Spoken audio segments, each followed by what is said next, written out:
Hello, and welcome to English Slow Talk, the podcast where we speak slowly and clearly so you can learn English and grow at the same time. I'm Emma. And I'm Daniel.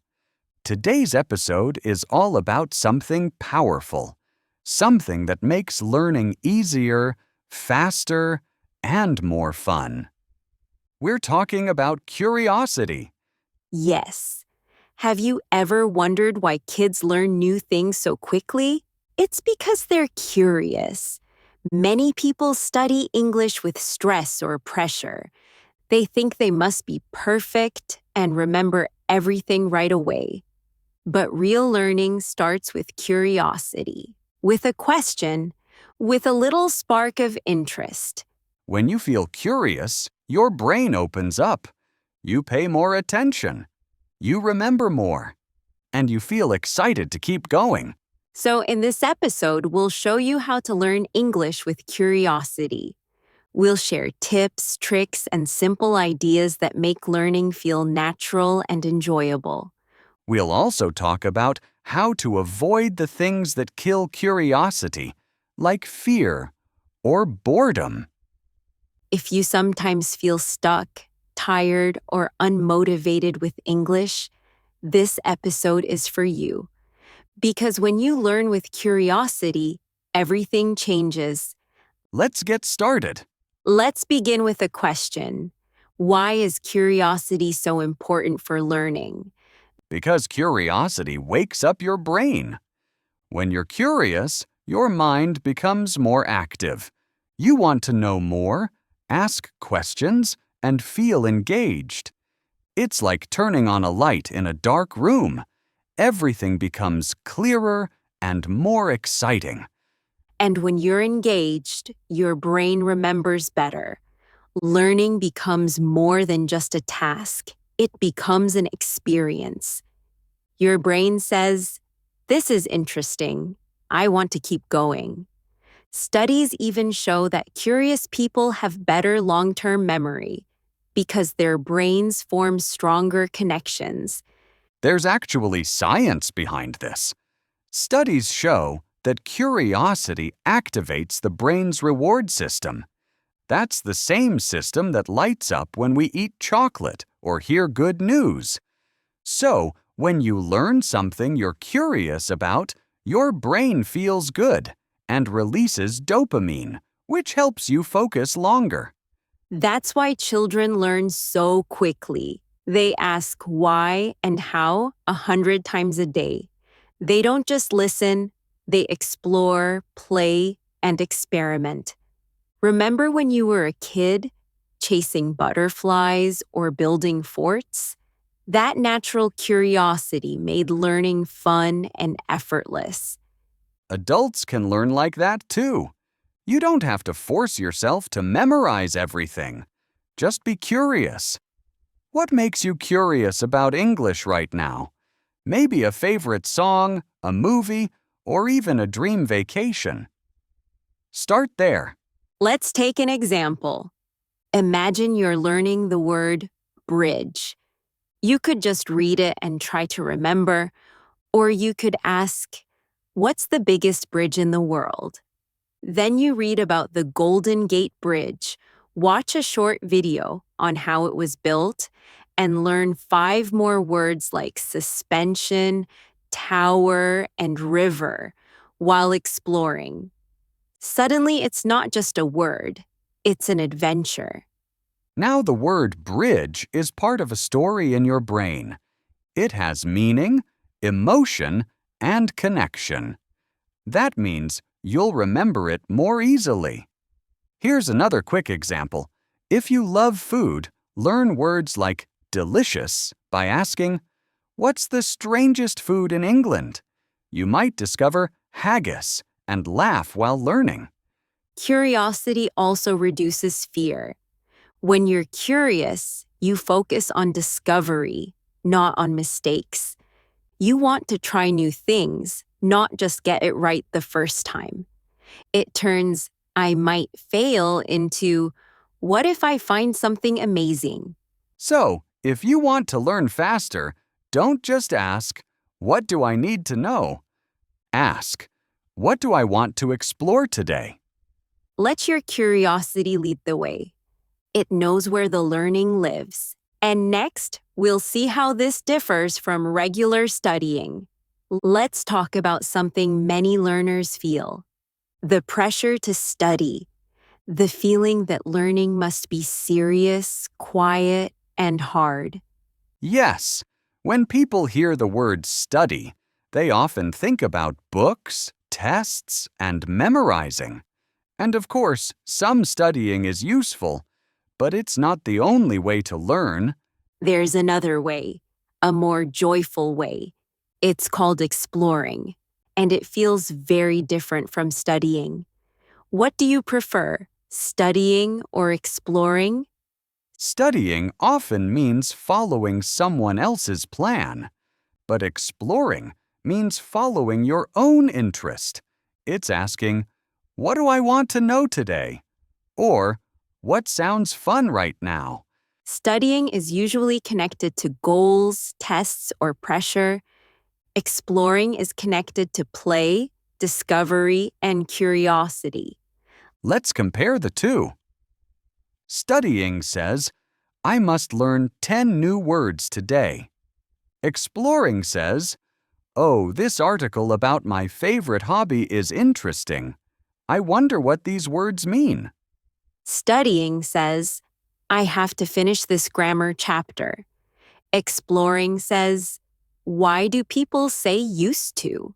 I'm going to search for some real-life examples in songs or stories.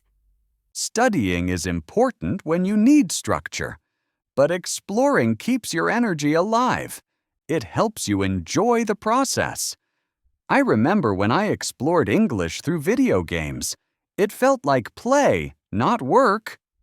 Many people quit learning because they only study. They never explore. So it becomes boring or stressful. But when you explore, you start to see English everywhere.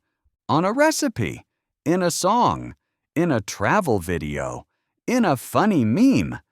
And the more you explore, the more you learn, without even trying too hard. That's the power of curiosity. So yes, study when you need to, but also give yourself time to explore. Let your learning be light sometimes. Let it be fun. Because the difference between I have to and I want to can change everything. One of the best ways to learn English is to make it part of your everyday life. Not just during lessons or study time, but all day, in small and simple ways. Think about how you live your day. You wake up, drink coffee, go to work, travel, cook, relax. Now imagine adding little pieces of English into those moments. What part of your day could use some English? For example, start your day by reading a short quote in English, just one sentence. Something inspiring like, "The journey of 1,000 miles begins with one step." You can even put it on your wall or mirror to see it every morning. While you drink coffee or tea, try listening to a short English podcast. It doesn't need to be difficult, just something clear and interesting, like our show. I do this every day, and it wakes up my brain gently.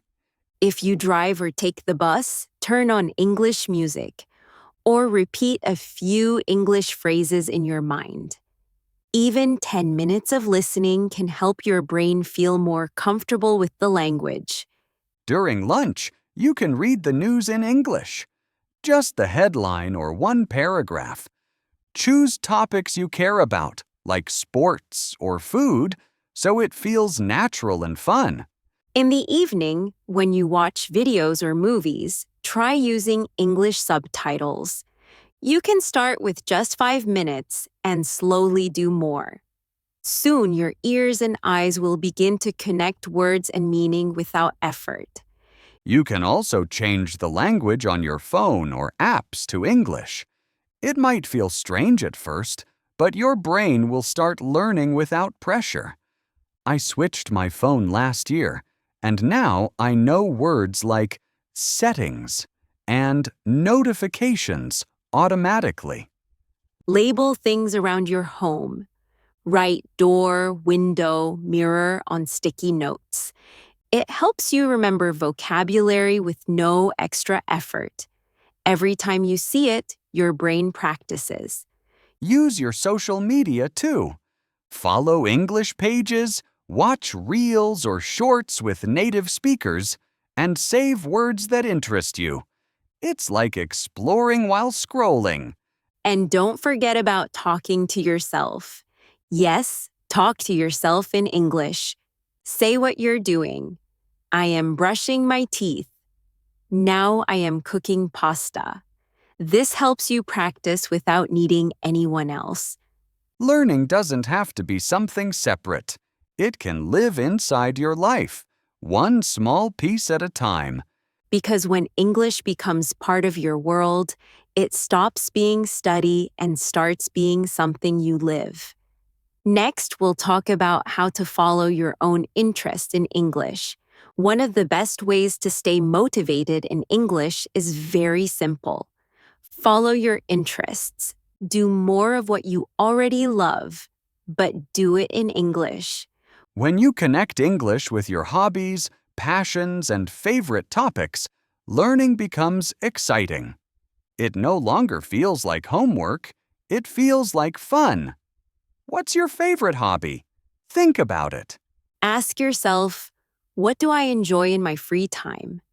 Is it cooking, sports, fashion, movies, travel, psychology, or history? Now search for content about that in English. You can watch cooking videos on YouTube, but in English. You can read travel blogs, listen to interviews with athletes, or follow English-speaking fashion influencers. I love sports, so I watch highlights in English. It makes me learn new words without noticing. If you like reading, try simple books or short stories in English. Pick a genre you already enjoy, like mystery, romance, or science fiction. It's easier to understand something when you already like the topic. Podcasts are great too. You can find English podcasts about almost any topic. Just search for the subject you love, plus the word podcast. Like history? There are so many exciting ones. If you're into games, try changing the game language to English. Or join online groups where people chat about the game in English. It's natural practice while doing something you enjoy.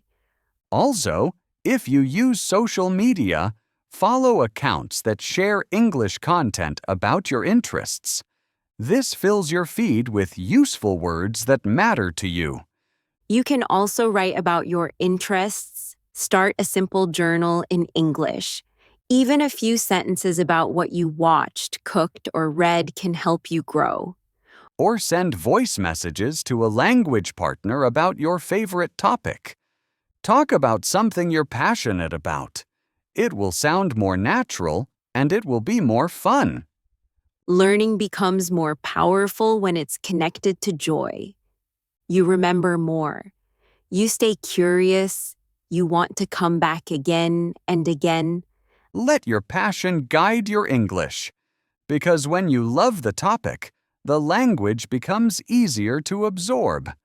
And remember, there's no rule that says learning has to be serious or boring. You're allowed to laugh, relax, and enjoy the process. So if you're losing motivation, don't blame yourself. Just follow what you love and take English with you. Next, we'll explore how to ask questions instead of just memorizing. Many English learners focus on memorizing words. They write long lists, repeat them again and again, and hope the words will stay in their head. But there's a better way to learn, a more curious way. Instead of only memorizing, try asking questions about the words. Be like a little explorer. Don't just learn the word, discover the story behind it. What word have you learned recently? Try this with it. Let's take an example. You see the word river. You could just write it in your notebook and move on. Or you could ask, where is the longest river in the world? How do rivers form? Are there any rivers near me? Now, you're not just learning a word. You're learning ideas, culture, and facts. The word becomes part of something bigger, and your brain remembers it better. I once did this with mountain and ended up reading about Everest. It was so exciting. You can also ask questions like, is this word formal or informal? Where did this word come from? What other words are used with it? Here's another example. The word habit. Instead of only writing the definition, you can ask, what is my best habit? What is a bad habit I want to change? Then try writing your answer in English. This turns vocabulary into communication. It makes learning personal. You're not just learning to pass a test, you're learning to express yourself. Also, try asking questions about grammar. Not just, what is the rule? But, why do people say it that way? Look for real-life examples. Find patterns in songs, movies, or books. You can even talk to your language partner or teacher and ask, how would you say this in a casual conversation? What's the difference between these two similar words? These questions create deeper understanding. When you become curious about how language works, your brain becomes more active. You connect the pieces. You remember more. And you enjoy learning more. So next time you learn a new word, don't just memorize it. Ask it questions, play with it, use it. That's how you build real language skills. Because language is not just a list, it's a living world. And questions are the key to opening its doors. Next, we'll discuss how to create a learning environment that keeps this curiosity alive. Let's talk about something that many learners forget. Your learning environment, where you study, how you feel, and what's around you. Learning is not only about books, grammar, or vocabulary. It's also about energy, space, and mood. If your environment feels good, learning becomes easier and more enjoyable. What's your current study spot like? Start by finding a space that makes you feel calm and focused. It doesn't have to be big, just a corner of your room, a chair by the window, or even a quiet cafe. Try to keep this space clean and organized. Add small things that inspire you. Maybe a favorite quote on the wall, a plant, a candle, or a notebook that you enjoy writing in. I have a plant on my desk. It makes me feel fresh and ready to learn. Lighting is important too.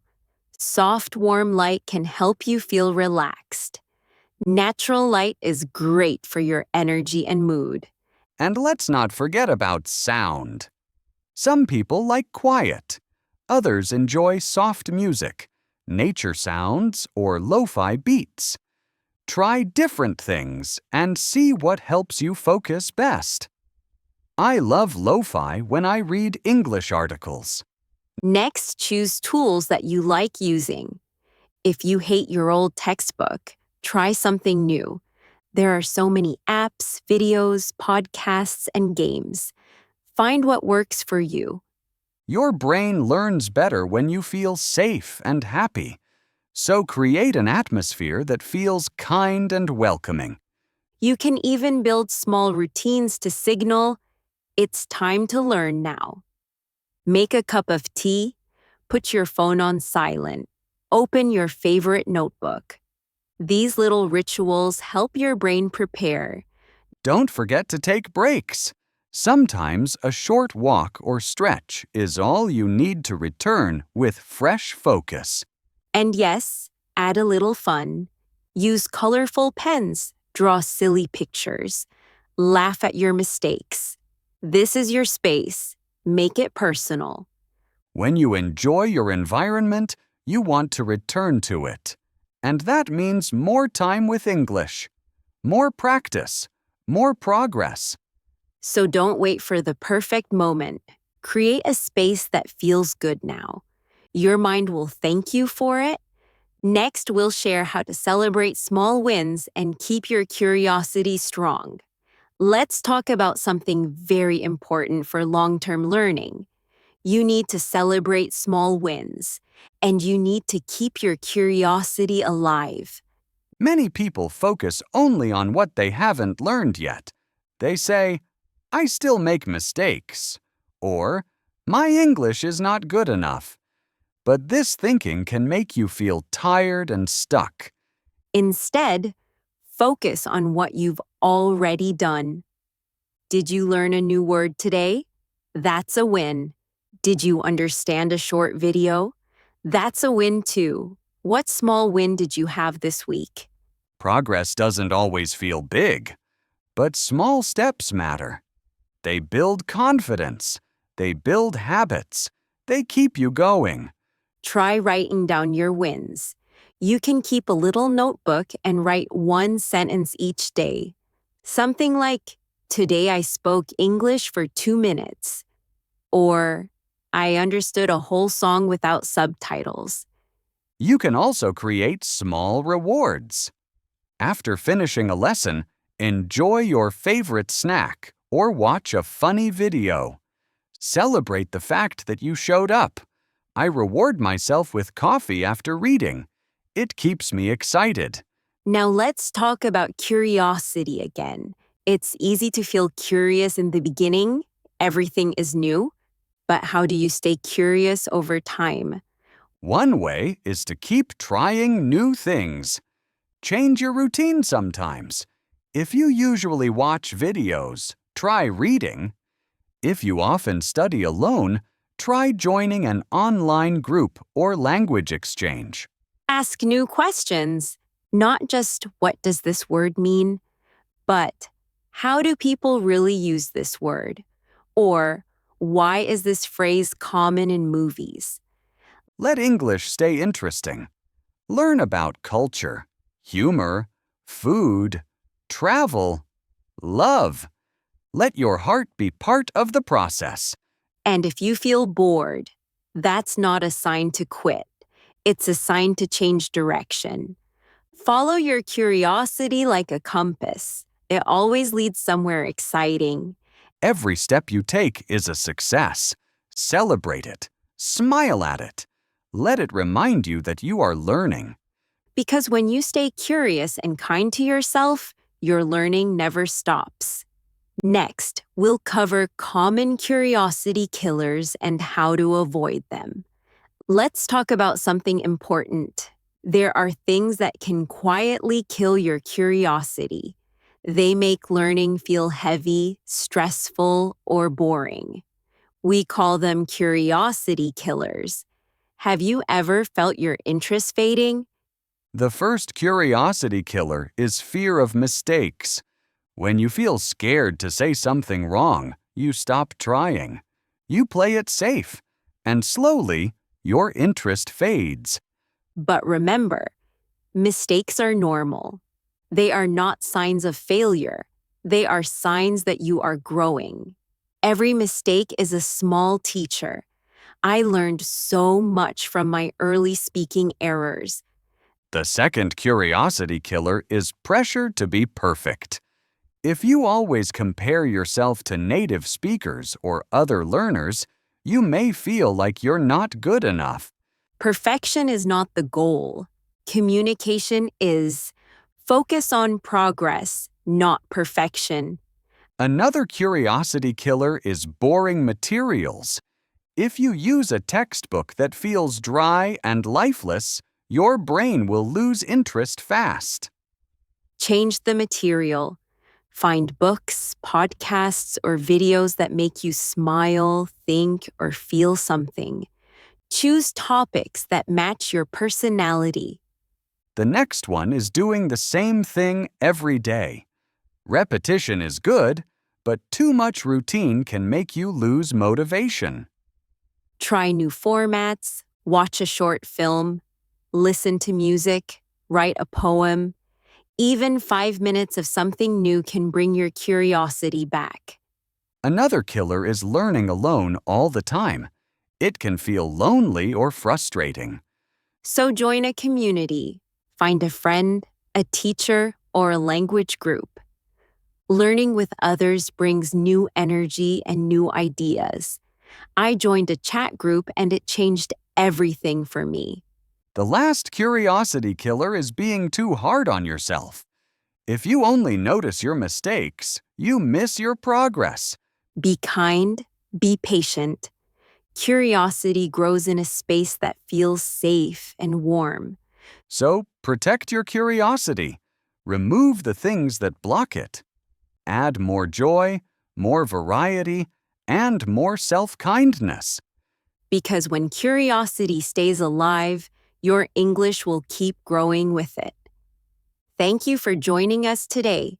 We hope this episode helped you see learning English in a new way, not as a test or task, but as an adventure full of curiosity.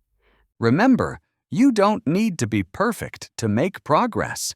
You just need to stay curious, stay open, and keep asking questions. Try new things, follow your interests, celebrate your small wins, and most of all, enjoy the journey. Because English is not just something you learn, it's something you live. If this episode inspired you, we'd love to hear from you. Leave a comment. What is one thing that makes you curious in English right now? And don't forget to subscribe to English Slow Talk for more episodes with slow, clear English and topics that help you grow and have fun. Next time, we'll dive into exciting travel stories in English. See you next time, and stay curious every step of the way.